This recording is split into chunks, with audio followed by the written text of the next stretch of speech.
కొన్నాళ్ల క్రితం ప్రపంచ దేశాలను వణికించిన కరోనా మళ్లీ కలవరపెడుతోంది.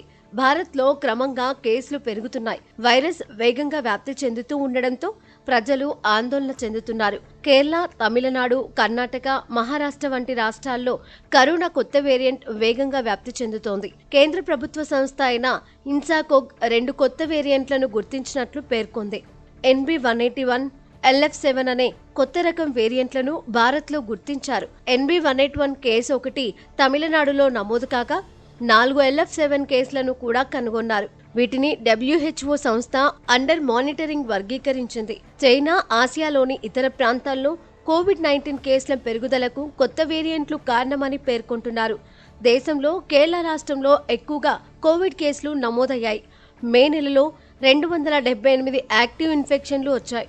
తమిళనాడు, మహారాష్ట్రలో కూడా కేసులు పెరుగుతున్నాయి. బెంగళూరులో కోవిడ్ సంబంధిత మరణం నమోదైంది. కోవిడ్తో సహా ఇతర అనారోగ్య సమస్యలతో 84 ఏళ్ల వృద్ధుడు మృతి చెందాడు.